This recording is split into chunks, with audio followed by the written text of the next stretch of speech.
स्वागत जी आया नूं। अज ना आपां मिल के नाटक खेडदे हां क्योंकि नाटक खेडना जरूरी है। पर तुसीं कहोगे कि कोई स्टेज नहीं, कोई एनवायरमेंट नहीं, कोई सजावट नहीं, तो नाटक काहदा? नाटक तो किते भी हो सकता है। उस्ताद लोग कहते ने कोई कहानी लै लो, कोई कविता लै लो, कोई कितने घटना हुई वो लै लो, या वैसे कोई नाटक लै लो, उहदा अभ्यास करो, 10-15 दोस्त इकट्ठे हो जाओ तो मिल के खेडो, देखो आपस दे विच हो गया नाटक। सो इत्थों शुरुआत करो और करते करते अगे वधदे जाओ। और तुसीं जिद्दां इस कला नूं समझदे हो, जिस तरह इहदे बारे अपनी सोच समझ बनाउंदे हो, उस तरह की तुसीं इहनूं परिभाषा देनी शुरू कर दिंदे हो और वो तुहाडा एक वखरा रुझान बन जाता, तुहाडी सोच के मुताबिक एक तुहाडा अपना स्टाइल बन जाता। सो एक नवा रुझान जन्म लैंदा। सो इस तरह पंजाबी रंगमंच ने भी कई रुझान पैदा किए ने। पूरी दुनिया दे विच भी असीं देखते हाँ रंगमंच के उत्ते तरह तरह के रुझान जे असीं उन्हां दी प्रशंसा भी करते हैं। अज भी असीं पंजाबी रंगमंच के रुझानों बारे गलबात करांगे ते स्टूडियोज़ दे विच मेरे नाल मौजूद ने। मैं उन्होंने हुण किद्दां तुहाडे नाल तारू करवावां क्योंकि वो अपने आप विच अपनी पहचान ने। प्रेजिडेंट ने पंजाब संगीत नाटक अकैडमी दे, पंजाबी श्रोमणी नाटककार, राष्ट्रपति अवार्ड जेतू, 60 के करीब उन्हां दीयां पुस्तकां ने।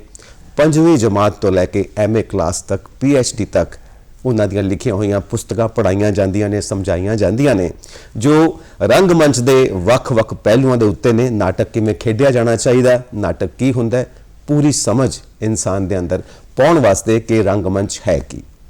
मेरे नाल स्टूडियोज़ दे विच मौजूद ने केवल धालीवाल जी।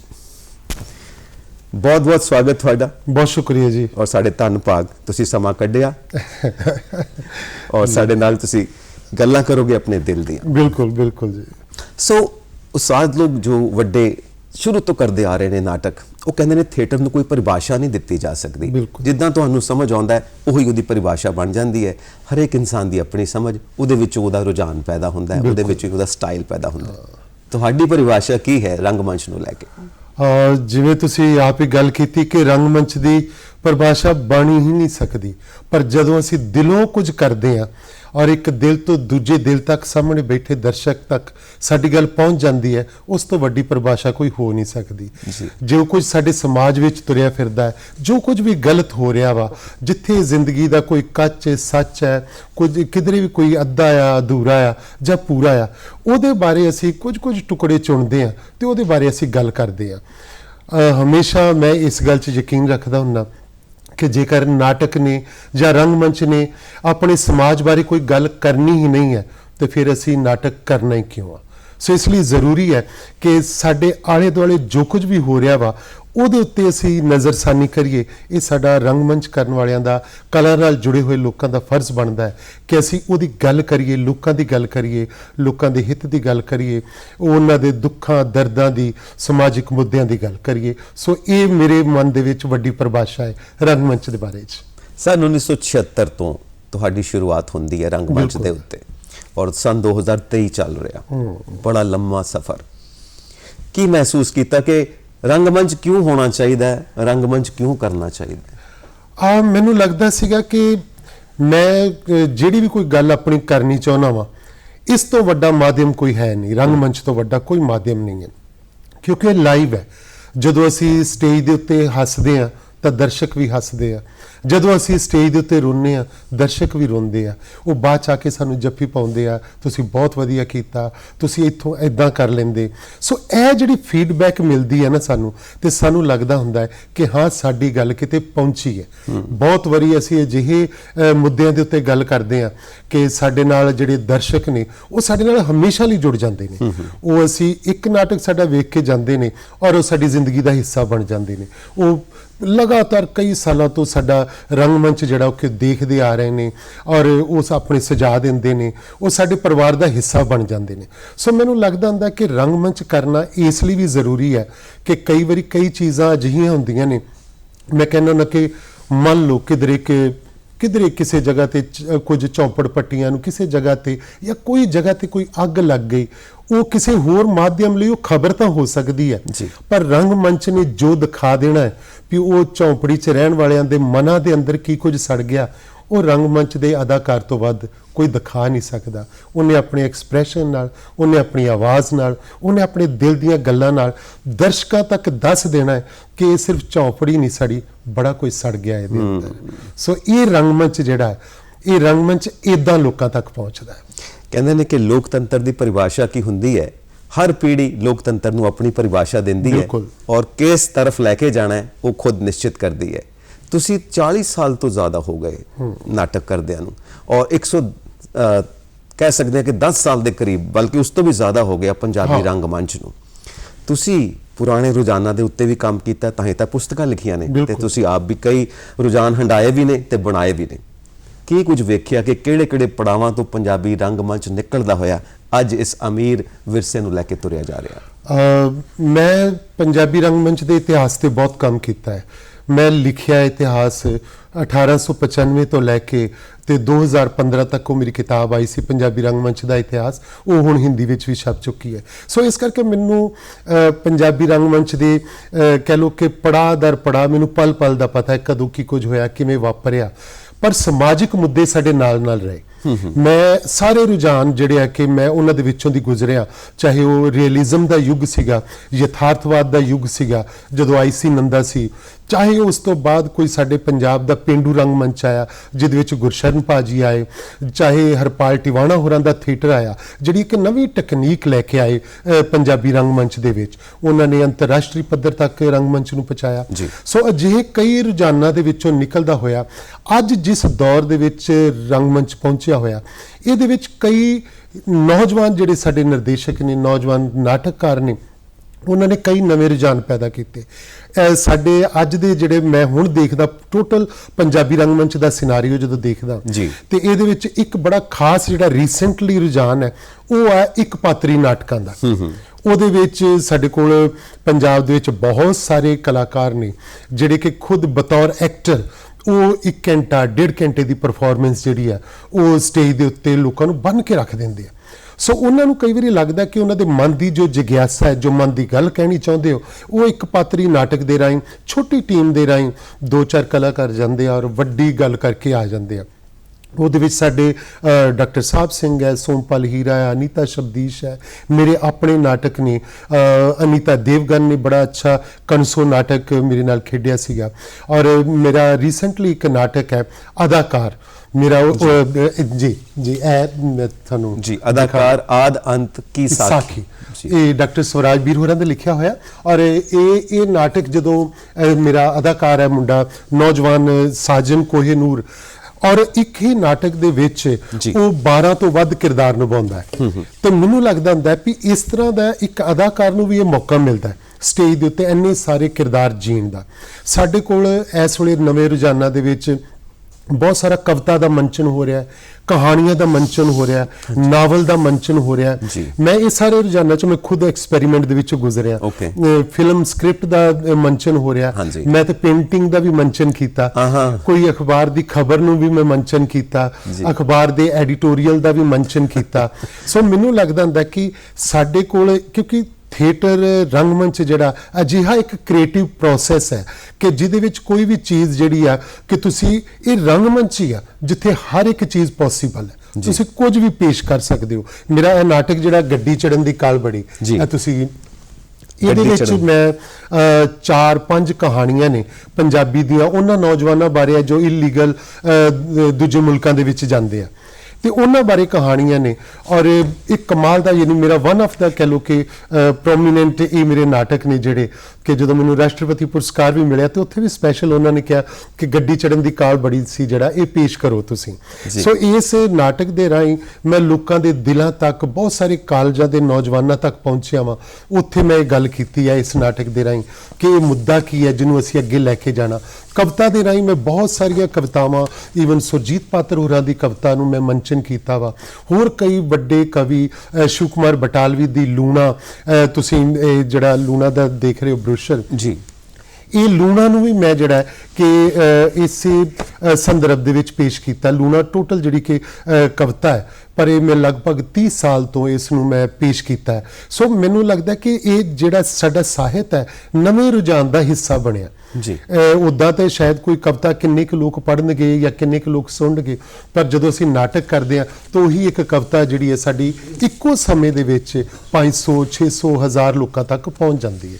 ਸੋ ਇਦਾਂ ਦੇ ਕਈ ਨਵੇਂ ਰੁਝਾਨ ਨੇ ਜਿਹੜੇ ਮੈਂ ਸਮਝਦਾ, ਔਰ ਇਹਨਾਂ ਸਾਰੇ ਰੁਝਾਨਾਂ ਨੂੰ ਸਾਨੂੰ ਜੀ ਆਇਆਂ ਕਹਿਣਾ ਬਣਦਾ ਜੀ। ਕਿਉਂਕਿ ਜੇ ਰੰਗਮੰਚ ਦੇ ਵਿੱਚ ਸਾਡੇ ਕੋਲ ਅੱਜ ਕੋਈ ਸਕ੍ਰਿਪਟਾਂ ਦੀ ਕੋਈ ਗੱਲ ਆਉਂਦੀ ਹੈ ਵੀ ਕਈ ਵਾਰੀ ਕਿਹਾ ਜਾਂਦਾ ਕਿ ਸਾਡੇ ਕੋਲ ਨਵੀਆਂ ਸਕ੍ਰਿਪਟਾਂ ਨਹੀਂ ਆ, ਨਵੇਂ ਨਾਟਕ ਨਹੀਂ ਲਿਖੇ ਜਾ ਰਹੇ, ਤਾਂ ਫਿਰ ਸਾਡੇ ਕੋਲ ਇਹ ਵੀ ਇੱਕ ਰਸਤਾ ਹੈ ਕਿ ਅਸੀਂ ਕਵਿਤਾ ਦਾ, ਕਹਾਣੀ ਦਾ, ਨਾਵਲ ਦਾ, ਫਿਲਮ ਸਕ੍ਰਿਪਟ ਦਾ, ਪੇਂਟਿੰਗ ਦਾ ਅਸੀਂ ਮੰਚਨ ਕਰ ਸਕਦੇ। ਬਿਲਕੁਲ ਧਾਲੀਵਾਲ ਸਾਹਿਬ, ਦੇਖੋ ਜਿਹੜੇ ਵੱਡੇ ਵੱਡੇ ਐਕਟਰ ਨਸੀਰੁद्दीन शाह, ਆਸ਼ੀਸ਼ ਵਿਦਿਆਰਥੀ, ਠੀਕ ਆ, ਇਹਨਾਂ ਨੇ ਕਿਉਂਕਿ ਥੀਏਟਰ ਨੂੰ ਜੀ ਕੇ ਦੇਖਿਆ। ਅਨੁਪਮ ਖੇਰ, ਜਦੋਂ ਇਹਨਾਂ ਕੋਲ ਸਮਾਂ ਨਹੀਂ ਮਿਲਿਆ ਥੀਏਟਰ ਕਰਨ ਦਾ, ਤੇ ਇਹਨਾਂ ਨੇ ਸੋਲੋ ਪਰਫਾਰਮੈਂਸ ਕੀਤੀਆਂ ਬਿਲਕੁਲ ਤਾਂ ਕਿ ਲੋਕਾਂ ਦੇ ਸਾਹਮਣੇ ਉਹ ਚੀਜ਼ ਆਵੇ। ਤੇ ਜਿੱਦਾਂ ਤੁਸੀਂ ਦੱਸਿਆ ਕਿ ਇੱਕ ਕਲਾਕਾਰ ਕਈ ਰੋਲ ਅਦਾ ਕਰਦਾ ਹੈ, ਤੇ ਆਸ਼ਾੜ ਕਾ ਇੱਕ ਦਿਨ ਜੋ ਮੋਹਨ ਰਾਕੇਸ਼ ਦਾ ਹੈ, ਉਹਦੇ ਵਿੱਚ ਕਈ ਕਿਰਦਾਰ ਨੇ, ਇੱਕ ਵਾਰੀ ਇੱਕ ਐਕਟਰ ਨੇ ਸਾਰੇ ਕਿਰਦਾਰ ਅਦਾ ਕੀਤੇ। ਜੀ। ਸੋ ਇਹ ਸਾਰੇ ਐਕਸਪੈਰੀਮੈਂਟ ਚੱਲ ਰਹੇ ਨੇ।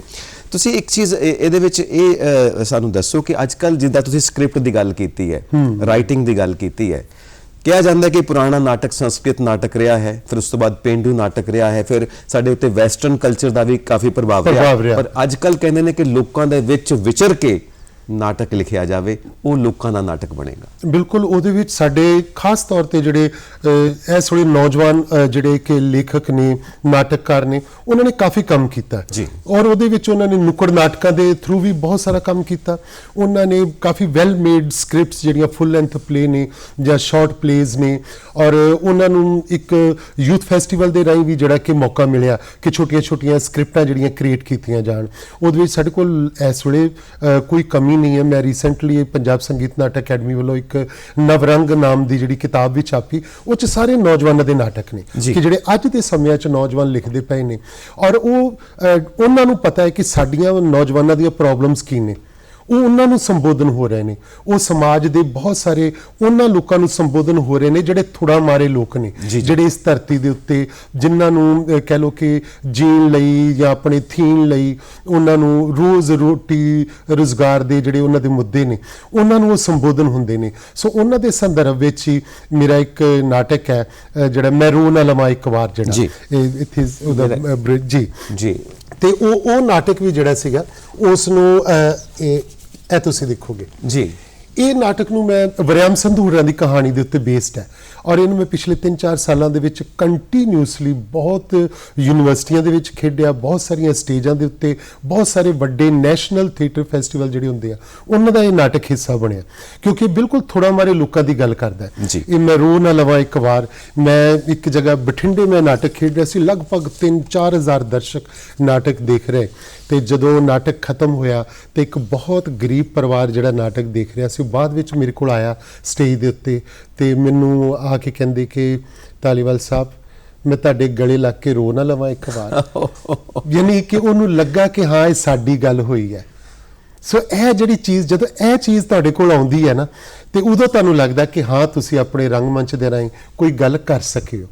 ਮੈਂ ਜਦੋਂ ਨਵੇਂ ਰੁਝਾਨਾਂ ਦੀ, ਨਵੇਂ ਮੁੱਦਿਆਂ ਦੀ ਗੱਲ ਕਰਦਾ ਰੰਗਮੰਚ ਦੇ ਵਿੱਚ, ਸਾਡੇ ਕੋਲ ਬੜੇ ਸਮਾਜਿਕ ਮੁੱਦੇ ਨੇ, ਉਹ ਧੀਆਂ ਦੇ ਮੁੱਦੇ ਨੇ, ਉਹ ਨੌਜਵਾਨਾਂ ਦੇ ਮੁੱਦੇ ਨੇ, ਜਿਹੜੇ ਉਹ ਸਾਡੇ ਕੋਲ ਕਿਸਾਨਾਂ ਦੇ ਮੁੱਦੇ ਨੇ, ਸਾਡੇ ਕੋਲ ਜਿਹੜੇ ਨਸ਼ਿਆਂ ਦੇ ਨੇ, ਬਹੁਤ ਸਾਰੇ ਨਸ਼ਿਆਂ ਦੇ ਬਾਰੇ 'ਚ ਸਾਡੇ ਕੋਲ ਪੰਜਾਬੀ ਰੰਗਮੰਚ ਨੇ ਬਹੁਤ ਕੰਟਰੀਬਿਊਟ ਕੀਤਾ ਹੈ ਨਸ਼ਿਆਂ ਨੂੰ ਛਡਾਉਣ ਲਈ, ਉਹਨਾਂ ਦੀ ਗੱਲ ਕਰਨ ਲਈ, ਉਹਨਾਂ ਲੋਕਾਂ ਦੇ ਵਿੱਚ ਜਾਣ ਲਈ।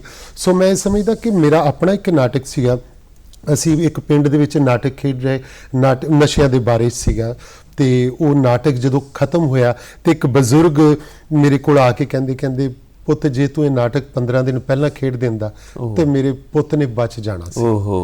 ਸੋ ਦੇਖੋ ਇਹ ਨਾਟਕ ਕਿਸੇ ਦੇ ਦਿਲ ਤੇ ਅਸਰ ਕਿੱਦਾਂ ਕਰਦਾ ਹੈ, ਤੇ ਮੈਨੂੰ ਵੀ ਲੱਗਦਾ ਸੀਗਾ ਵੀ ਹਾਂ ਅਸੀਂ ਇਹ ਨਾਟਕ ਕੀਤਾ ਹੈ ਤੇ ਇਹਦਾ ਮਤਲਬ ਕਿ ਸਾਡੀ ਗੱਲ ਕਿਤੇ ਪਹੁੰਚੀ ਹੈ, ਕਿਤੇ ਕੋਈ ਅਸਰ ਹੋਇਆ ਹੈ। ਬਿਲਕੁਲ ਇੱਕ ਨਵਾਂ ਰੁਝਾਨ ਚੱਲਦਾ ਪਿਆ, ਕਿਉਂਕਿ ਅਸੀਂ ਸਾਰੇ ਰੁਝਾਨਾਂ ਦੀ ਗੱਲ ਕਰਦੇ ਪਏ ਹਾਂ। 1 ਐਕਟ ਪਲੇ, ਇਕਾਂਕੀ ਨਾਟਕ, ਇਹਦਾ ਵੀ ਬੜਾ ਰੁਝਾਨ ਹੈ।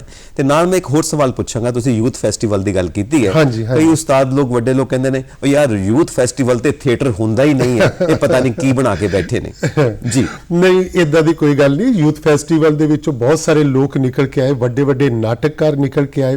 ਡਾਕਟਰ ਆਤਮਜੀਤ ਵਰਗੇ ਨਾਟਕਕਾਰ, ਪ੍ਰੋਫੈਸਰ ਅਜਮੇਰ ਔਲਖੁਰਾ ਵਰਗੇ ਨਾਟਕਕਾਰ, ਇਹ ਸਭ ਯੂਥ ਫੈਸਟੀਵਲ ਦੇ ਵਿੱਚੋਂ ਹੀ ਨਿਕਲ ਕੇ ਆਏ ਨੇ। ਸਾਡਾ ਵੱਡਾ ਐਕਟਰ ਹੈ ਇਸ ਵੇਲੇ ਜਿਹੜਾ ਕਿ ਕਪਿਲ ਸ਼ਰਮਾ ਨੂੰ ਤੁਸੀਂ ਦੇਖਦੇ ਹੋ ਟੀਵੀ ਦੇ ਉੱਤੇ, ਬਿਗ ਸਟਾਰ ਹੈ, ਉਹ ਵੀ ਯੂਥ ਫੈਸਟੀਵਲ ਦੇ ਮੇਰੇ ਕੋਲ, ਮੇਰਾ ਹੀ ਐਕਟਰ ਹੈ, ਮੇਰੇ ਕੋਲ ਕੰਮ ਕਰਦਾ ਸੀ। ਔਰ ਭਾਰਤੀ ਸਿੰਘ, ਰਾਜੀਵ ਠਾਕੁਰ, ਇਹ ਸਭ ਜਿਹੜੇ ਇੱਥੋਂ ਯੂਥ ਫੈਸਟੀਵਲ ਚੋਂ ਨਿਕਲੇ ਹੋਏ ਨੇ। ਤੁਸੀਂ ਇਸ ਵੇਲੇ ਪੰਜਾਬੀ ਫਿਲਮਾਂ ਨੂੰ ਤੁਸੀਂ ਜੋ ਦੇਖਦੇ ਹੋ ਤੇ ਉਹਨਾਂ ਦੇ 50% ਉਹ ਆਰਟਿਸਟ ਨੇ ਜਿਹੜੇ ਯੂਥ ਫੈਸਟੀਵਲਾਂ ਚੋਂ ਆਏ। ਸੋ ਇਸ ਲਈ ਯੂਥ ਫੈਸਟੀਵਲ ਦੇ ਜਿਹੜੇ ਥੀਏਟਰ ਹੈ ਉਸ ਨੂੰ ਤੁਸੀਂ ਇਗਨੋਰ ਨਹੀਂ ਕਰ ਸਕਦੇ ਕਿ ਯੂਥ ਫੈਸਟੀਵਲ ਨੇ ਨੈਸ਼ਨਲ ਲੈਵਲ ਤੱਕ ਬਹੁਤ ਵੱਡੀਆਂ ਮੱਲਾਂ ਮਾਰੀਆਂ ਨੇ। ਸਾਡੇ ਆਪਣੇ ਅੰਮ੍ਰਿਤਸਰ ਦੀ ਗੁਰੂ ਨਾਨਕ ਦੇਵ ਯੂਨੀਵਰਸਿਟੀ ਜਾਂ ਪਟਿਆਲਾ ਯੂਨੀਵਰਸਿਟੀ, ਪੰਜਾਬ ਯੂਨੀਵਰਸਿਟੀ, ਇਹਨਾਂ ਨੇ ਨੈਸ਼ਨਲ ਲੈਵਲ ਦੀਆਂ ਥੀਏਟਰ ਦੇ ਵਿੱਚ ਵੱਡੀਆਂ ਟਰੋਫੀਆਂ ਜਿਹੜੀਆਂ ਯੂਨੀਵਰਸਿਟੀਆਂ ਲੈ ਕੇ ਆਏ ਨੇ ਔਰ ਇਸੇ ਥੀਏਟਰ ਦੇ ਸਿਰ ਤੇ ਲੈ ਕੇ ਆਏ। ਸੋ ਮੈਨੂੰ ਲੱਗਦਾ ਹੁੰਦਾ ਕਿ ਜਿਹੜਾ ਯੂਥ ਫੈਸਟੀਵਲ ਦਾ ਥੀਏਟਰ ਹੈ ਇਹ ਬੜਾ ਕੁਝ ਨਵਾਂ ਪੈਦਾ ਕਰਦਾ ਹੈ। ਸੋ ਇਹਦੇ ਬਾਰੇ ਸਾਨੂੰ ਹਮੇਸ਼ਾ ਯੂਥ ਫੈਸਟੀਵਲ ਬਾਰੇ ਚੰਗੀਆਂ ਗੱਲਾਂ ਕਰਨੀਆਂ ਚਾਹੀਦੀਆਂ। ਮੈਂ ਸਮਝਦਾ ਨਾ ਕਿ ਇਹਦੇ ਬਾਰੇ ਸਾਨੂੰ ਕੋਈ, ਕਿਉਂਕਿ ਨੌਜਵਾਨਾਂ ਦੀ ਬੜੀ ਆਸ ਹੁੰਦੀ ਹੈ ਕਿ ਇਹ ਯੂਥ ਫੈਸਟੀਵਲ ਬਣੇ ਹੀ ਇਸੇ ਵਾਸਤੇ ਆ ਤਾਂ ਕਿ ਉਹਨਾਂ ਨੂੰ ਜੋ ਨੌਜਵਾਨ ਜਿਨ੍ਹਾਂ ਨੂੰ ਕਦੀ ਮੌਕਾ ਨਹੀਂ ਮਿਲਦਾ ਕਿ ਤੁਸੀਂ ਆਪਣੀ ਗੱਲ ਕਰ ਸਕੋ, ਉਹ ਇਸੇ ਯੂਥ ਫੈਸਟੀਵਲ ਦੇ ਬਹਾਨੇ ਨਾਲ ਜਿਹੜੀ ਆ ਕਿ ਆਪਣੇ ਦਿਲ ਦੀ ਜਿਹੜੀ ਜਗਿਆਸਾ, ਦਿਲ ਦੀ ਕੋਈ ਗੱਲ ਹੈ, ਦਿਲ ਦੇ ਜਿਹੜੇ ਵਲਵਲੇ ਨੇ, ਇਹਨਾਂ ਨਾਟਕਾਂ ਦੇ ਰਾਹੀਂ ਕਰ ਸਕਦੇ ਨੇ। ਸੋ ਮੈਂ ਤੇ ਹਮੇਸ਼ਾ ਬੜਾ ਯਕੀਨ ਕਰਦਾ ਵਾਂ ਕਿ ਯੂਥ ਫੈਸਟੀਵਲ ਦਾ ਜਿਹੜਾ ਥੀਏਟਰ ਹੈ ਉਸ ਦੀ ਇੱਕ ਆਪਣੀ ਭੂਮਿਕਾ ਆ, ਉਸ ਭੂਮਿਕਾ ਨੂੰ ਤੁਸੀਂ ਇਗਨੋਰ ਨਹੀਂ ਕਰ ਸਕਦੇ। ਮੈਂ ਖੁਦ ਜਦੋਂ ਮੈਂ ਅੰਮ੍ਰਿਤਸਰ ਖਾਲਸਾ ਕਾਲਜ 'ਚ ਪੜ੍ਹਦਾ ਸੀਗਾ ਤੇ ਯੂਥ ਫੈਸਟੀਵਲ ਦੇ ਵਿੱਚ ਅਸੀਂ ਵੀ ਪਾਰਟਿਸਿਪੇਟ ਕਰਦੇ ਸੀਗੇ ਔਰ ਸਾਨੂੰ ਪਹਿਲੀ ਵਾਰੀ ਅਵਾਰਡ ਹੀ ਬੈਸਟ ਐਕਟਰ ਦਾ ਯੂਥ ਫੈਸਟੀਵਲ ਦੇ ਵਿੱਚੋਂ ਮਿਲਿਆ ਸੀਗਾ। ਔਰ ਉਸ ਅਵਾਰਡ ਨੇ ਸਾਨੂੰ ਹਿੰਮਤ ਦਿੱਤੀ ਕਿ ਸਾਨੂੰ ਲੱਗਾ ਵੀ ਉਹ ਸਾਨੂੰ ਇੱਕ ਅਵਾਰਡ ਮਿਲਿਆ, ਇੱਕ ਹੋਰ ਅਵਾਰਡ ਮਿਲੇਗਾ ਤੇ ਅਸੀਂ ਅੱਗੇ ਅੱਗੇ ਤੁਰਦੇ ਰਹੇ ਤੇ ਫਿਰ ਇੱਕ ਜਿਸ ਪੜਾਅ ਦੇ ਉੱਤੇ ਅਸੀਂ ਅੱਜ ਆ। ਸੋ ਮੈਨੂੰ ਲੱਗਦਾ ਕਿ ਯੂਥ ਫੈਸਟੀਵਲ ਦਾ ਜਿਹੜਾ ਥੀਏਟਰ ਹੈ ਇਹ ਬਹੁਤ ਵੱਡੀ ਗੱਲ ਹੈ ਔਰ ਇਸ ਨੂੰ ਸਮਝਣ ਦੀ ਲੋੜ ਹੈ ਔਰ ਇਹਦੇ ਬਾਰੇ ਉਹਦਾ ਬਾਰ-ਬਾਰ ਗੱਲ ਹੁੰਦੀ ਰਹਿਣੀ ਚਾਹੀਦੀ ਹੈ। ਉਹਦੇ ਵਿੱਚ ਉਤਰਾਅ ਚੜਾਅ ਕਈ ਤਰ੍ਹਾਂ ਦੇ ਹੁੰਦੇ ਆ ਪਰ ਯੂਥ ਫੈਸਟੀਵਲ ਦੀ ਭੂਮਿਕਾ ਬਹੁਤ ਵੱਡੀ ਹੈ। ਤੇ ਵਨ ਐਕਟ ਪਲੇ ਦੀ ਆਪਾਂ ਗੱਲ ਕਰ ਰਹੇ ਸੀ, ਜਿਹੜਾ ਇਹ ਰੁਝਾਨ ਲੋਕਾਂ ਦੇ ਵਿੱਚ ਕਾਫੀ ਮਕਬੂਲ ਹੋ ਰਿਹਾ ਹੈ ਔਰ ਲੋਕ ਇਹਨੂੰ ਦੇਖਣਾ ਵੀ ਪਸੰਦ ਕਰਦੇ ਨੇ ਕਿ ਇਹਨੂੰ ਆਪਾਂ ਕਹਿੰਦੇ ਆ ਨਾ ਸਵੀਟ ਐਂਡ ਸ਼ਾਰਟ, ਕਿ ਕ੍ਰਿਸਪੀ ਹੈਗਾ, ਫਟਾਫਟ ਸ਼ੁਰੂ ਹੋਇਆ, ਫਟਾਫਟ ਅੰਤ ਵੱਲ ਵੱਧ ਗਿਆ। ਬਿਲਕੁਲ। ਕਈ ਵਾਰੀ ਕੋਈ ਥਾਵਾਂ ਦੇ ਉੱਤੇ ਅੱਜ ਕੱਲ੍ਹ ਜਿਵੇਂ ਕਿ ਲੋਕੀ ਸਾਡੇ ਕੋਲ ਟਾਈਮ ਦੀ ਹੁੰਦੇ ਵੀ ਅਸੀਂ 1.5 ਘੰਟਾ 2 ਘੰਟੇ ਦਾ ਨਾਟਕ, ਜਿਹੜਾ ਕੋਈ ਯੁੱਗ ਸੀਗਾ ਜਦੋਂ 2.5-3 ਘੰਟੇ ਦਾ ਨਾਟਕ ਵੀ ਲੋਕ ਵੇਖਦੇ ਸੀ ਸ਼ੇਕਸਪੀਅਰ ਦੇ ਟਾਈਮ ਦੇ ਵਿੱਚ, ਜਾਂ ਜਦੋਂ ਅਲਕਾਜ਼ੀ ਸਾਹਿਬ ਦਾ ਟਾਈਮ ਸੀਗਾ ਨੈਸ਼ਨਲ ਸਕੂਲ ਆਫ ਡਰਾਮਾ ਦੇ ਵਿੱਚ। ਮੈਂ ਕਿਉਂਕਿ ਖੁਦ ਉੱਥੇ ਹੀ ਪੜ੍ਹਿਆ ਵਾ ਨੈਸ਼ਨਲ ਸਕੂਲ ਆਫ ਡਰਾਮਾ 'ਚ, ਇਸ ਲਈ ਮੈਂ ਉਹ ਸਾਰੇ ਰੁਝਾਨ ਦੇਖੇ ਹੋਏ ਨੇ। ਪਰ ਹੁਣ ਇੱਕ ਵਕਤ ਹੈ ਜਦੋਂ ਪੰਜਾਬ ਦੀਆਂ ਪਿੰਡਾਂ ਦੇ ਵਿੱਚ ਜਦੋਂ ਕੋਈ ਸਟੇਜਾਂ ਲੱਗਦੀਆਂ ਨੇ ਔਰ ਗੁਰਸ਼ਰਨ ਭਾਜੀ ਨੇ ਬਹੁਤ ਸਾਰੇ ਇਦਾਂ ਦੇ ਨਾਟਕ ਕੀਤੇ, ਡਾਕਟਰ ਆਤਮਜੀਤ ਹੁਰਾਂ ਨੇ, ਔਲਖ ਸਾਹਿਬ ਨੇ, ਬਹੁਤ ਸਾਰੇ ਮੇਰੇ ਆਪਣੇ ਬਹੁਤ ਸਾਰੇ ਨਾਟਕ ਨੇ, ਪੰਜਾਬ ਦੇ ਬਹੁਤ ਸਾਰੇ ਹੋਰ ਨਾਟਕਕਾਰ ਨੇ, ਚਾਹੇ ਡਾਕਟਰ ਹਰਚਰਨ ਸਿੰਘ ਜਾਂ ਸੇਖੋਂ ਸਾਹਿਬ ਜਾਂ ਗਾਰਗੀ, ਜਿਨ੍ਹਾਂ ਦੇ ਛੋਟੇ ਛੋਟੇ ਨਾਟਕ ਸੀ, ਅੱਧੇ ਘੰਟੇ ਦੇ ਨਾਟਕ। ਈਵਨ ਸਾਡੀ ਜਦੋਂ ਅਸੀਂ IC ਨੰਦਾ ਦੀ ਗੱਲ ਕਰਦੇ ਹਾਂ ਵੀ ਜਿੱਥੋਂ ਸਾਡਾ ਪਹਿਲਾ ਨਾਟਕਕਾਰ ਸਟੈਬਲਿਸ਼ ਹੁੰਦਾ ਤੇ ਉਹਦਾ ਪਹਿਲਾ ਨਾਟਕ ਹੀ ਜਿਹੜਾ ਸੀ ਉਹ ਵਨ ਐਕਟ ਪਲੇ ਸੀਗਾ, ਜਦੋਂ ਸੁਹਾਗ ਉਹਨੇ ਲਿਖਿਆ ਨੋਰਾ ਰਿਚਰਡ ਦੇ ਕੋਲ ਬੈਠ ਕੇ।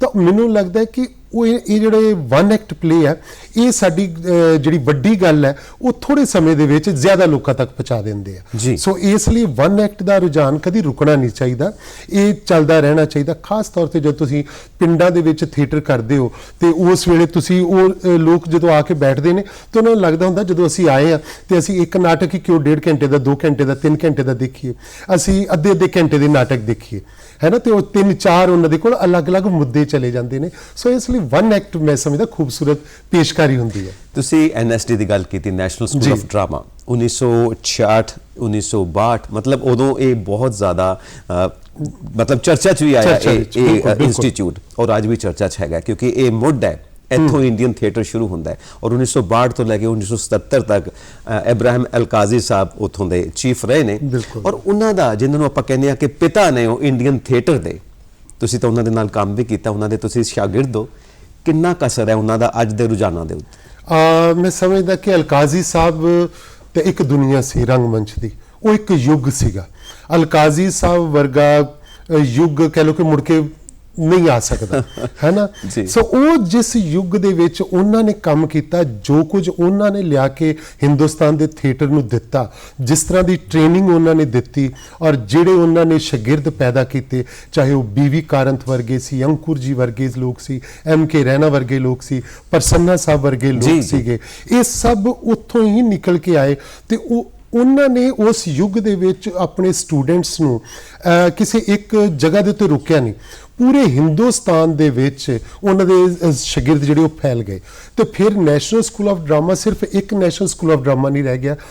ਉਦੋਂ ਇਹ ਇੱਦਾਂ ਲੱਗਦਾ ਸੀਗਾ ਕਿ ਸ਼ਾਇਦ ਹਰ ਸ਼ਹਿਰ ਦੇ ਵਿੱਚ ਨੈਸ਼ਨਲ ਸਕੂਲ ਆਫ ਡਰਾਮਾ ਬਣ ਗਿਆ, ਕਿ ਉਹਨਾਂ ਦੇ ਸ਼ਾਗਿਰਦਾਂ ਨੇ ਇੰਨਾ ਕੰਮ ਕੀਤਾ, ਚਾਹੇ ਉਹ ਹਰਪਾਲ ਟਿਵਾਣਾ ਹੋਰਾਂ ਨੇ ਇੱਥੇ ਪੰਜਾਬ ਦੇ ਵਿੱਚ ਆ ਕੇ ਕੀਤਾ। ਔਰ ਅਸੀਂ ਉਸ national school of drama the product ਆ, ਜਿੱਥੇ ਅਲਕਾਜ਼ੀ ਸਾਹਿਬ ਸੀਗੇ। ਤੇ ਅਸੀਂ ਜਦੋਂ ਉੱਥੇ ਤੁਰੇ ਫਿਰਦੇ ਸੀਗੇ, ਸਾਡੇ ਟਾਈਮ ਦੇ ਵਿੱਚ ਅਲਕਾਜ਼ੀ ਸਾਹਿਬ ਨਹੀਂ ਸੀਗੇ, ਉਹ ਉਸ ਵੇਲੇ ਰਿਪੈਟਰੀ ਦੇ ਵਿੱਚ ਪਲੇ ਕਰਵਾਉਣ ਵਾਸਤੇ ਤਾਂ ਆਏ ਸੀ। ਤੇ ਸਾਨੂੰ ਲੱਗਦਾ ਹੁੰਦਾ ਸੀ ਕਿ ਅਲਕਾਜ਼ੀ ਸਾਹਿਬ ਨੂੰ ਦੇਖਣਾ ਇੱਕ ਯੁੱਗ ਨੂੰ ਦੇਖਣਾ, ਕਿ ਅਸੀਂ ਇਹਨਾਂ ਨੂੰ ਛੂਹ ਕੇ ਵੇਖ ਲਈਏ। ਯਾਨੀ ਉਹ ਇੰਨੀ ਗ੍ਰੇਟ ਪਰਸਨੈਲਿਟੀ ਸੀਗੇ। ਔਰ ਉਹਨਾਂ ਨੇ ਜਦੋਂ ਅੰਧਾ ਯੁੱਗ ਵਰਗਾ ਨਾਟਕ ਕੀਤਾ, ਤੇ ਤੁਗਲਕ ਉਹਨਾਂ ਨੇ ਜਦੋਂ ਕੀਤਾ, ਔਰ ਉਹਨਾਂ ਨੇ ਦਿੱਲੀ ਪੁਰਾਣੇ ਕਿਲੇ ਦੇ ਵਿੱਚ ਉਹਦੇ ਸੈੱਟ ਲਗਾਏ, ਔਰ ਉਹਦੇ ਵਿੱਚੋਂ ਕਈ ਵੱਡੇ ਵੱਡੇ ਜਿਹੜੇ ਕਿ ਅਦਾਕਾਰ ਸੀ, ਮਨੋਹਰ ਸਿੰਘ ਵਰਗੇ ਅਦਾਕਾਰ, ਸੁਰੇਖਾ ਸਿਕਰੀ ਵਰਗੇ ਅਦਾਕਾਰ, ਉਤਰਾ ਬਾਉਕਰ ਵਰਗੇ ਅਦਾਕਾਰ, ਜਿਹੜੇ ਓਮ ਸ਼ਿਵਪੁਰੀ ਵਰਗੇ, ਸੁਧਾ ਸ਼ਿਵਪੁਰੀ ਵਰਗੇ ਅਦਾਕਾਰ ਜਿਹੜੇ ਉਹ ਹਿੰਦੁਸਤਾਨ ਨੂੰ ਮਿਲੇ। ਬਿਲਕੁਲ। ਔਰ ਨਸੀਰੁद्दीन शाह वर्गे एक्टर मिले, अनुपम खेर वर्गे, बंसी कौल वर्गे डायरैक्टर मिले। सो मैनू लगदा हुंदा कि अलकाजी साहब वर्गा जिहड़ा युग सीगा, नैशनल स्कूल ऑफ ड्रामा ने हर समय दे विच कई नवे रुझानां नूं संबोधित होए ने। और अज भी नैशनल स्कूल ऑफ ड्रामा जिस रूप दे विच अपने स्टूडेंट पैदा कर रहा वा, बेशक बहुत सारे लोग फिल्म इंडस्ट्री विच जांदे आ, पर फिल्म इंडस्ट्री दे विच भी उन्हां दी एक वड्डी भूमिका नज़र आउंदी है। बिल्कुल, ललित बहल साहब ने बहुत वधिया काम कीता ਸਾਡੇ ਪੰਜਾਬ ਦੇ ਵਿੱਚ। ਇਪਟਾ ਦਾ ਬਹੁਤ ਨਾਮ ਹੈ, ਇੰਡੀਅਨ ਪੀਪਲ ਥੀਏਟਰਸ ਐਸੋਸੀਏਸ਼ਨ, ਨਾਲ Punjabi university and Chandigarh university ਦੇ ਵਿੱਚ ਵੀ ਥੀਏਟਰ ਡਿਪਾਰਟਮੈਂਟਸ ਹੈ। ਇਹ ਸਾਰੇ ਜਿਹੜੇ ਇੰਸਟੀਚਿਊਟ ਬਣੇ ਨੇ, ਸਾਰੀਆਂ ਸੰਸਥਾਵਾਂ ਨੇ, ਇਹਨਾਂ ਦਾ ਕਿੰਨਾ ਕੰਟਰੀਬਿਊਸ਼ਨ ਹੈ ਪੰਜਾਬੀ ਰੰਗਮੰਚ ਨੂੰ ਹੋਰ ਅਮੀਰ ਬਣਾਉਣ ਵਾਸਤੇ? ਮੈਨੂੰ ਲੱਗਦਾ ਕਿ ਜਦੋਂ ਪੰਜਾਬੀ ਯੂਨੀਵਰਸਿਟੀ ਪਟਿਆਲਾ ਦੇ ਵਿੱਚ ਥੀਏਟਰ ਡਿਪਾਰਟਮੈਂਟ ਬਣਿਆ, ਉਹ ਇਹਨਾਂ ਸੁਪਨਿਆਂ ਨੂੰ ਲੈ ਕੇ ਬਣਿਆ ਸੀਗਾ ਕਿ ਜੇਕਰ ਦਿੱਲੀ ਦੇ ਵਿੱਚ ਨੈਸ਼ਨਲ ਸਕੂਲ ਆਫ ਡਰਾਮਾ ਹੈ ਤੇ ਹਰ ਕੋਈ ਉੱਥੇ ਨਹੀਂ ਸੀ ਪਹੁੰਚ ਸਕਦਾ, ਪਰ ਸਾਡੇ ਪੰਜਾਬ ਦੇ ਕੋਲ ਆਪਣੇ ਥੀਏਟਰ ਡਿਪਾਰਟਮੈਂਟ ਹੋਣ। ਗਾਰਗੀ ਸਾਹਿਬ ਨੇ ਪੰਜਾਬ ਯੂਨੀਵਰਸਿਟੀ ਦੇ ਵਿੱਚ ਇੰਡੀਅਨ ਥੀਏਟਰ ਡਿਪਾਰਟਮੈਂਟ ਬਣਾਇਆ, ਔਰ ਉਹਨਾਂ ਨੇ ਬਹੁਤ ਇੰਨਾ ਕੰਟੀਨਿਊਸਲੀ ਉੱਥੇ ਕੰਮ ਕੀਤਾ ਕਿ ਉਹਦੇ ਵਿੱਚ ਵੀ ਕਹਿ ਲਓ ਕਿ ਵੱਡੇ ਵੱਡੇ ਐਕਟਰ ਜਿਹੜੇ ਕਿ ਉਸ ਡਿਪਾਰਟਮੈਂਟ ਦੇ ਵਿੱਚੋਂ ਨਿਕਲ ਕੇ ਆਏ। ਔਰ ਉਹ ਸਿਰਫ ਐਕਟਰ ਨਹੀਂ, ਡਾਇਰੈਕਟਰ ਵੀ ਨਿਕਲ ਕੇ ਆਏ। ਔਰ ਉਹਨਾਂ ਨੇ ਪੰਜਾਬ ਦੇ ਲੋਕਾਂ ਲਈ ਵੀ ਕੰਮ ਕੀਤਾ, ਉਹਨਾਂ ਨੇ ਨੈਸ਼ਨਲ ਲੈਵਲ ਤੇ ਵੀ ਕੰਮ ਕੀਤਾ, ਉਹਨਾਂ ਨੇ ਹਿੰਦੀ ਫਿਲਮ ਇੰਡਸਟਰੀ ਦੇ ਵਿੱਚ ਵੀ ਕੰਮ ਕੀਤਾ। ਔਰ ਇਹਨਾਂ ਥੀਏਟਰ ਡਿਪਾਰਟਮੈਂਟਾਂ ਦੀ ਬੜੀ ਵੱਡੀ ਭੂਮਿਕਾ ਹੈ ਤੇ ਜੋ ਕਿ ਮੈਨੂੰ ਲੱਗਦਾ ਕਿ ਅੱਜ ਦੇ ਸਮਿਆਂ ਦੇ ਵਿੱਚ ਵੀ ਉਸੇ ਤਰ੍ਹਾਂ ਭੂਮਿਕਾ ਕੰਟੀਨਿਊ ਹੋ ਰਹੀ ਹੈ। ਔਰ ਇਹ ਸਾਡੇ ਬਹੁਤ ਸਾਰੇ ਜਿਹੜੇ ਸਟੂਡੈਂਟ ਨੇ ਉੱਥੋਂ ਸਿੱਖ ਕੇ ਬਾਹਰ ਨਿਕਲਦੇ ਨੇ, ਉਹ ਪੰਜਾਬੀ ਫਿਲਮਾਂ ਵਿੱਚ ਵੀ ਇਸ ਵੇਲੇ ਕੰਮ ਕਰ ਰਹੇ ਨੇ, ਪੰਜਾਬੀ ਫਿਲਮਾਂ ਦੇ ਡਾਇਰੈਕਟਰ ਵੀ ਨੇ, ਪ੍ਰੋਡਿਊਸਰ ਵੀ ਨੇ। ਮੈਂ ਰੀਸੈਂਟਲੀ ਦੇਖ ਰਿਹਾ ਤਾਂ ਬਹੁਤ ਸਾਰੇ ਸਟੂਡੈਂਟ ਜਿਹੜੇ ਪੰਜਾਬੀ ਯੂਨੀਵਰਸਿਟੀ ਪਟਿਆਲਾ ਦੇ ਨੇ ਜਾਂ ਪੰਜਾਬ ਯੂਨੀਵਰਸਿਟੀ ਤੋਂ ਚੰਡੀਗੜ੍ਹ ਤੋਂ ਨੇ। ਸੋ ਇਹਨਾਂ ਦੀ ਭੂਮਿਕਾ ਨੂੰ ਵੀ ਆਪਾਂ ਇਗਨੋਰ ਨਹੀਂ ਕਰ ਸਕਦੇ, ਪਿੱਛੇ ਨਹੀਂ ਪਾ ਸਕਦੇ। ਸੋ ਇਹਨਾਂ ਯੂਨੀਵਰਸਿਟੀਆਂ ਦੇ ਥੀਏਟਰ ਡਿਪਾਰਟਮੈਂਟਾਂ ਦੀ ਬੜੀ ਵੱਡੀ ਭੂਮਿਕਾ ਆ। ਇਹਨਾਂ ਨੇ ਸਕ੍ਰਿਪਟ ਰਾਈਟਿੰਗ ਦੇ ਵਿੱਚ ਬਹੁਤ ਅੱਛੇ ਕਈ ਨਵੇਂ ਜਿਹੜੇ ਕਿ ਲੇਖਕ ਪੈਦਾ ਕੀਤੇ, ਜਿਹੜੇ ਨਾਟਕਕਾਰ ਪੈਦਾ ਕੀਤੇ ਆ, ਇਹਨਾਂ ਨੇ ਅਦਾਕਾਰ ਪੈਦਾ ਕੀਤੇ। ਸੋ ਇਹ ਜਿਹੜੀ ਇਹਨਾਂ ਦੀ ਡਿਪਾਰਟਮੈਂਟਾਂ ਦੀ ਭੂਮਿਕਾ ਹੈ ਕਿ ਉਹਦੇ ਵਿੱਚ ਇੱਕ MA ਥੀਏਟਰ, ਇਹ ਵੀ ਇੱਕ ਉਹਨਾਂ ਕੋਲ ਇੱਕ ਸਰਟੀਫਿਕੇਟ ਵੀ MA ਥੀਏਟਰ ਦਾ ਵੀ ਉਹਨਾਂ ਨੂੰ ਮਿਲਦਾ ਵਾ। ਸੋ ਇਹ ਲੋਕਾਂ ਨੇ ਜਿਹੜਾ ਕਿ ਥੀਏਟਰ ਡਿਪਾਰਟਮੈਂਟਾਂ ਦੇ ਵੱਡੇ ਵੱਡੇ ਜਿਹੜੇ ਨੀਲਮਾਨ ਸਿੰਘ ਵਰਗੇ ਜਿਹੜੇ ਕਿ ਟੀਚਰ ਪੰਜਾਬ ਯੂਨੀਵਰਸਿਟੀ ਦੇ ਵਿੱਚ ਰਹੇ, ਮੋਹਨ ਮਹਾਰਿਸ਼ੀ ਉੱਥੇ ਰਹੇ, ਹੈ ਨਾ। ਸੋ ਇਹ ਚਾਹੇ ਇੱਧਰ ਸੁਨੀਤਾ ਤੀਰ, ਨਮਨਿੰਦਰਾ ਬੈਲ ਹੋਰੀ ਟੀਚਰ ਰਹੇ, ਇਹ ਵੱਡੀਆਂ ਗੱਲਾਂ ਨੇ। ਧਾਲੀਵਾਲ ਸਾਹਿਬ, ਆਪਾਂ ਗੱਲ ਕਰ ਰਹੇ ਸੀ ਕਿ ਜਿਹੜੀਆਂ ਵੱਖ-ਵੱਖ ਸੰਸਥਾਵਾਂ ਨੇ, national school of drama, IPTA ਔਰ ਪੰਜਾਬੀ ਯੂਨੀਵਰਸਿਟੀ ਔਰ ਚੰਡੀਗੜ੍ਹ ਯੂਨੀਵਰਸਿਟੀ ਦਾ ਕੀ ਯੋਗਦਾਨ, ਬਿਲਕੁਲ ਇਹ ਤਾਂ ਹੋ ਗਈਆਂ ਵੱਡੀਆਂ ਗੱਲਾਂ। ਨਿੱਕੇ ਨਿੱਕੇ ਪਿੰਡਾਂ 'ਚ, ਨਿੱਕੇ ਨਿੱਕੇ ਸ਼ਹਿਰਾਂ 'ਚ ਨਿੱਕੇ ਨਿੱਕੇ ਗਰੁੱਪ ਬਣੇ ਹੋਏ ਨੇ, ਉਹ ਆਪਣੇ ਤੌਰ ਦੇ ਉੱਤੇ ਨਾਟਕ ਕਰਦੇ ਨੇ, ਆਪਣੇ ਆਪ ਹੀ ਸਾਰਾ ਪ੍ਰਬੰਧ ਕਰਦੇ ਨੇ, ਆਪਣੇ ਬਲਬੂਤੇ ਦੇ ਉੱਤੇ।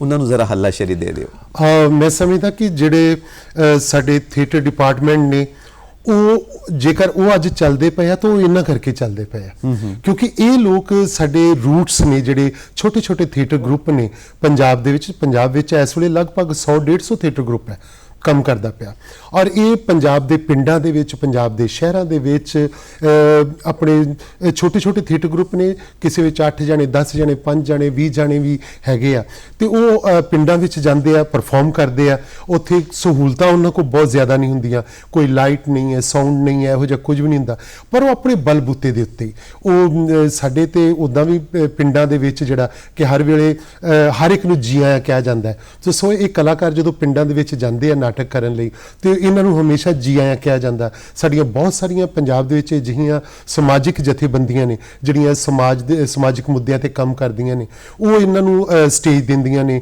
ਜਾਂ ਇਹਨਾਂ ਨੂੰ ਸੱਥ ਦਿੰਦੀਆਂ ਨੇ ਪਿੰਡ ਦੇ ਬੋਰਡ ਥੱਲੇ ਬਹਿ ਕੇ ਵੀ ਜਿਹੜਾ ਕਿ ਨਾਟਕਕਾਰ ਆਉਂਦੇ ਨੇ ਪਿੰਡ ਦੇ ਵਿੱਚ ਆਲੇ ਦੁਆਲੇ ਲੋਕਾਂ ਨੂੰ ਇਕੱਠਿਆਂ ਕਰਕੇ ਵੀ ਨੁੱਕੜ ਨਾਟਕਕਾਰ ਆਉਂਦੇ ਆ ਸੋ ਮੈਂ ਸਮਝਦਾ ਕਿ ਇਹਨਾਂ ਦੀ ਬਹੁਤ ਵੱਡੀ ਭੂਮਿਕਾ ਆ ਔਰ ਇਹਨਾਂ ਦੀ ਛੋਟੇ ਛੋਟੇ ਥੀਏਟਰ ਗਰੁੱਪਾਂ ਦੇ ਵਿੱਚੋਂ ਵੱਡੇ ਵੱਡੇ ਅਦਾਕਾਰ ਨਿਕਲਦੇ ਨੇ ਇਹ ਹੌਲੀ ਹੌਲੀ ਕੰਮ ਕਰਦੇ ਹੋਏ ਇਹ ਆਪਣੀ ਸਮਾਜ ਦੇ ਵਿੱਚ ਵੱਡੀ ਭੂਮਿਕਾ ਨਿਭਾਉਂਦੇ ਆ ਔਰ ਇਹਨਾਂ ਦੇ ਵਿੱਚੋਂ ਹੀ ਅਦਾਕਾਰ ਜਿਹੜੇ ਉਹ ਪੜ੍ਹ ਲਿਖ ਕੇ ਮੁੜ ਕੇ ਫਿਰ ਥੀਏਟਰ ਡਿਪਾਰਟਮੈਂਟਾਂ ਦਾ ਜਾਂ ਨੈਸ਼ਨਲ ਸਕੂਲ ਆਫ ਡਰਾਮਾ ਦਾ ਜਿਹੜਾ ਹਿੱਸਾ ਬਣਦੇ ਨੇ ਸੋ ਮੈਂ ਸਮਝਦਾ ਕਿ ਇਹ ਜਿਹੜੇ ਇੰਡੀਵਿਜੂਅਲ ਲੈਵਲ ਤੇ ਵੀ ਬਹੁਤ ਸਾਰੀਆਂ ਨਾ ਐਫਰਟਸ ਹੋ ਰਹੀਆਂ ਨੇ ਪੰਜਾਬ ਦੇ ਵਿੱਚ ਇਹ ਸ਼ਾਇਦ ਸਾਡਾ ਪੰਜਾਬ ਹੀ ਹੈ ਜਿਹਦੇ ਵਿੱਚ ਤੁਸੀਂ ਵੇਖੋਗੇ ਕਿ ਮੁੱਲਾਂਪੁਰ ਦੇ ਵਿੱਚ ਹਰਕੇਸ਼ ਚੌਧਰੀ ਹੋਰਾਂ ਨੇ ਆਪਣਾ ਨਾਟਘਰ ਬਣਾਇਆ ਉਹਦਾ ਨਾਂ ਰੱਖਿਆ ਨਾ ਗੁਰਸ਼ਰਨ ਕਲਾ ਭਵਨ ਪ੍ਰੀਤਨਗਰ ਦੇ ਵਿੱਚ ਬਣਿਆ ਹੋਇਆ ਬਰਾੜ ਸਾਹਿਬ ਨੇ ਅੰਮ੍ਰਿਤਸਰ ਦੇ ਵਿੱਚ ਨਾਟਸ਼ਾਲਾ ਬਣਾਈ ਹੈ ਮੇਰਾ ਆਪਣਾ ਰੰਗਮੰਚ ਭਵਨ ਹੈ ਸਾਡੇ ਕੋਲ ਵਿਰਸਾ ਵਿਹਾਰ ਦੇ ਵਿੱਚ ਅਸੀਂ ਆਪਣਾ ਥੀਏਟਰ ਹਾਊਸ ਬਣਾਇਆ ਹੋਇਆ ਸਾਡੇ ਕੋਲ ਆਰਟ ਗੈਲਰੀ ਦੇ ਵਿੱਚ ਹੈ ਇੱਥੇ ਬਿਆਸ ਦੇ ਵਿੱਚ ਹੈ ਸੋਮਪਾਲ ਹੀਰਾ ਨੇ ਰਾਏਕੋਟ ਦੇ ਵਿੱਚ ਬਣਾਇਆ ਹੋਇਆ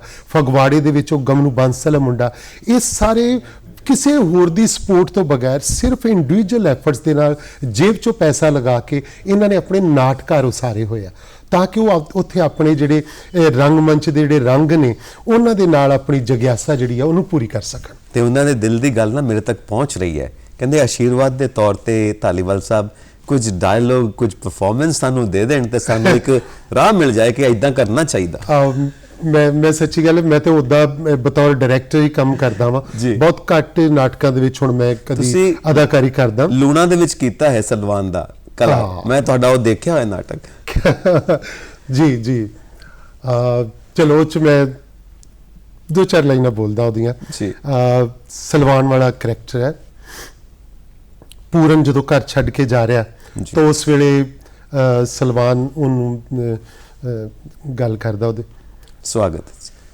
ਉਹ ਪੂਰਨਾ ਛੱਡ ਕੇ ਦੁਨੀਆ ਨਾ ਐਵੇਂ ਜਾ ਤੈਨੂੰ ਤੇਰੀ ਜਨਨਹਾਰੀ ਦੀ ਕਸਮ ਤੈਨੂੰ ਤੇਰੇ ਪਿਓ ਦੇ ਨਾਂ ਦਾ ਵਾਸਤਾ ਤੂੰ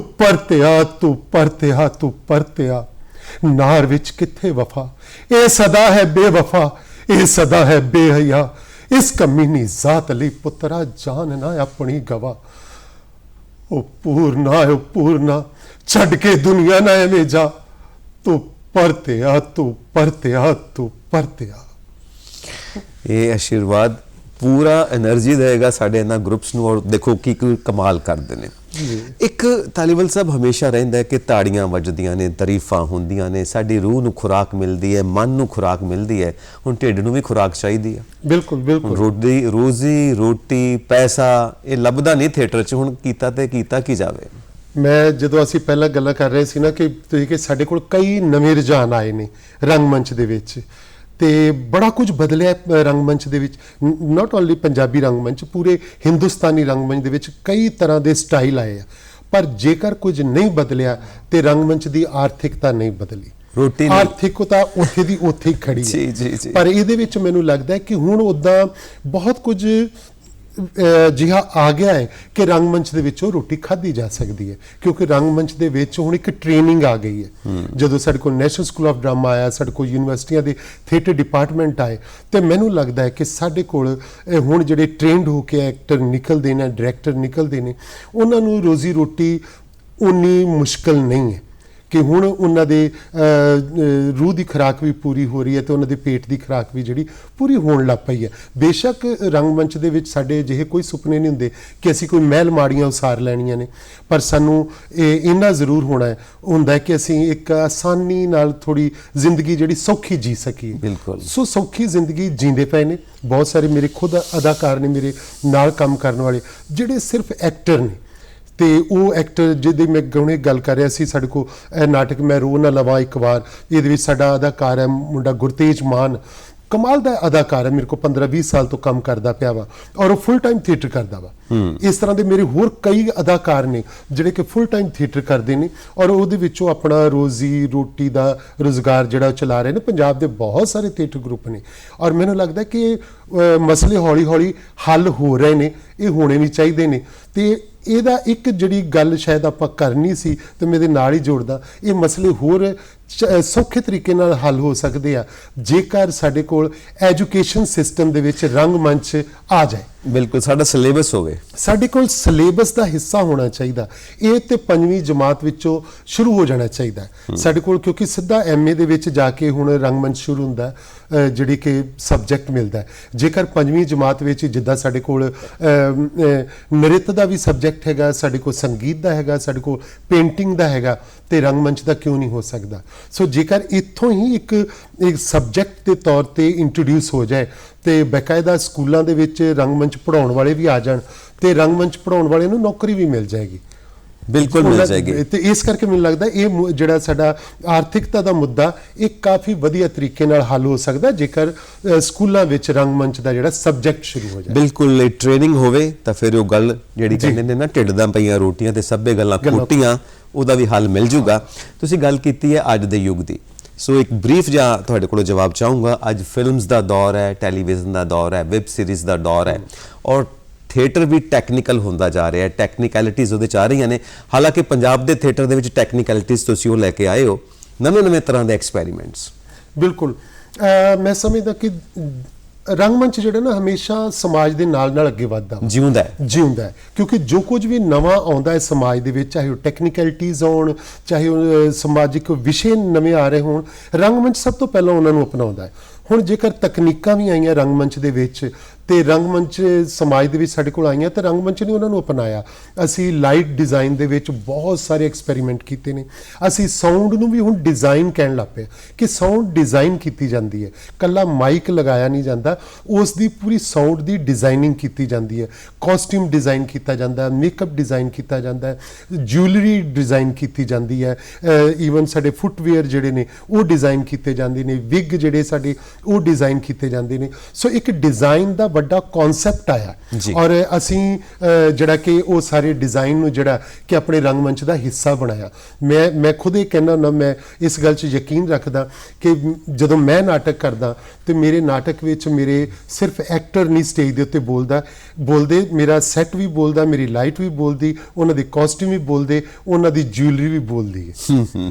ਕਿਉਂਕਿ ਇਹ ਜਿਹੜੀਆਂ ਟੈਕਨੀਕਸ ਨੇ ਜਿਹੜੀਆਂ, ਔਰ ਅਸੀਂ ਰੰਗਮੰਚ ਵਿਧਾ ਦੇ ਨਾਲ ਮੈਂ ਸਮਝਦਾ ਕਿ ਇਹਨਾਂ ਦਾ ਹੋਣਾ ਲਾਜ਼ਮੀ ਹੈ, ਕਿਉਂਕਿ ਲੋਕ ਨਾਟਕ ਦੇਖਣ ਲਈ ਆਉਂਦੇ ਆ, ਉਹ ਨਾਟਕ ਦੇਖਣ ਲਈ ਆਉਂਦੇ, ਨਾਟਕ ਸੁਣਨ ਲਈ ਨਹੀਂ ਆਉਂਦੇ। ਬਿਲਕੁਲ ਸਹੀ। ਜਿਹੜਾ ਵਿਜ਼ੂਅਲ ਪਾਰਟ ਹੈ ਨਾ ਉਹ ਸਾਡੇ ਕੋਲ ਬਹੁਤ ਸਟਰੋਂਗ ਹੋਣਾ ਚਾਹੀਦਾ ਅੱਜ ਦੇ ਯੁੱਗ ਵਿੱਚ, ਕਿਉਂਕਿ ਸਾਡੇ ਕੋਲ ਟੀਵੀ ਨੇ, ਫਿਲਮਾਂ ਨੇ ਵਿਜ਼ੂਅਲ ਦੀ ਦੁਨੀਆ ਬਹੁਤ ਵੱਡੀ ਕਰ ਦਿੱਤੀ ਹੈ। ਸੋ ਰੰਗਮੰਚ ਨੂੰ ਵੀ ਉਹਦੇ ਨਾਲ ਬੇਸ਼ੱਕ ਰੰਗਮੰਚ ਦੀ ਆਪਣੀ ਤੋਰ ਹੈ, ਉਹਨੇ ਆਪਣੇ ਤਰੀਕੇ ਨਾਲ ਗੱਲ ਕਰਨੀ ਹੈ, ਆਪਣੇ ਸਟਾਈਲ ਵਿੱਚ ਗੱਲ ਕਰਨੀ ਹੈ, ਪਰ ਇਹ ਨਵੀਆਂ ਤਕਨੀਕਾਂ ਨੂੰ ਵੀ ਅਪਣਾ ਲੈਣਾ ਚਾਹੀਦਾ।